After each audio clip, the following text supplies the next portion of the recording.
अपनी क्षमता को पहचानो। एक गांव में एक आलसी आदमी रहता था। वह कुछ काम धाम नहीं करता था, बस दिन भर निठल्ला बैठकर सोचता रहता था कि किसी तरह कुछ खाने को मिल जाए। एक दिन वह यूं ही घूमते घूमते आम के एक बाग में पहुंच गया। वहां रसीले आमों से लदे कई पेड़ थे।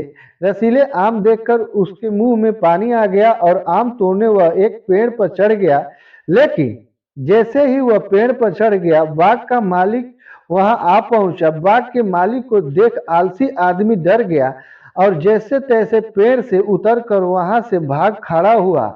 भागते भागते वह गांव के बाहर स्थित जंगल में जा पहुंचा। वहां बुरी तरह से थक गया था, इसलिए एक पेड़ के नीचे बैठकर सुस्ताने लगा। तभी उसकी नजर एक लोमड़ी पर पड़ी। उस लोमड़ी की एक टांग टूटी हुई थी और वह लंगड़ा कर चल रही थी।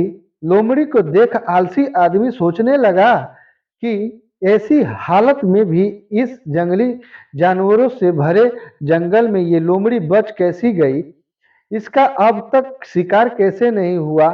जिज्ञासा में वह एक पेड़ पर चढ़ गया और वहां बैठकर देखने लगा कि अब इस लोमड़ी के साथ आगे क्या होता है। कुछ ही पल बीते थे कि पूरा जंगल शेर की भयंकर दहाड़ से गूंज उठा, जिसे सुनकर सारे जानवर डर कर भागने लगे। लेकिन लोमड़ी अपनी टूटी टांग के साथ भाग नहीं सकती थी। वह वहीं खड़ी रही। शेर लोमड़ी के पास आने लगा।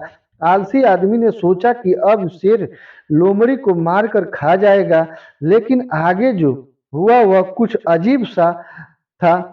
शेर लोमड़ी के पास पहुंचकर खड़ा हो गया। उसके मुंह में मांस का एक टुकड़ा था, जिसे उसने लोमड़ी के सामने गिरा दिया।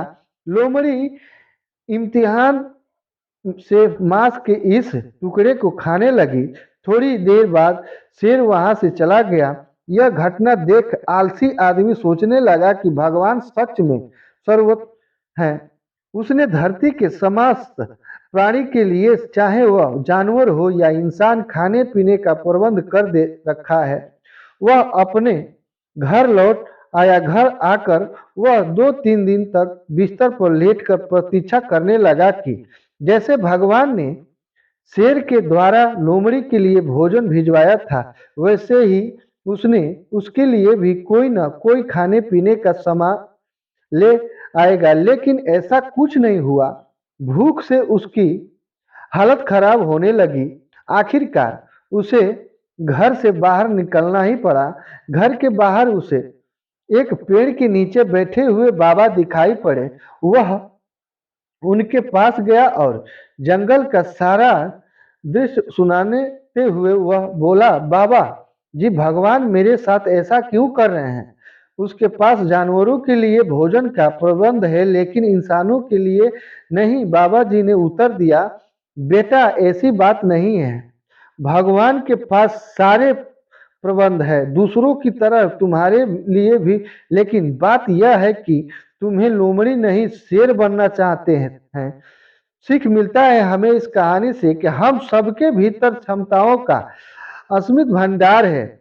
बस अपनी अज्ञानताओं से हम उन्हें पहचान नहीं पाते और स्वयं को कमजोर समझकर दूसरों की सहायता की प्रतीक्षा करते रहते हैं। स्वयं की क्षमता पहचानिए, दूसरों की सहायता की प्रतीक्षा मत कीजिए। इतने समझ बनिए कि आप दूसरों की सहायता कर सकें। कहानी आपको कैसी लगी, आपको क्या सीख मिला, कमेंट करके जरूर बताइए। हमारे चैनल को सब्सक्राइब कीजिए, लाइक कीजिए। जय हिंद, जय भारत।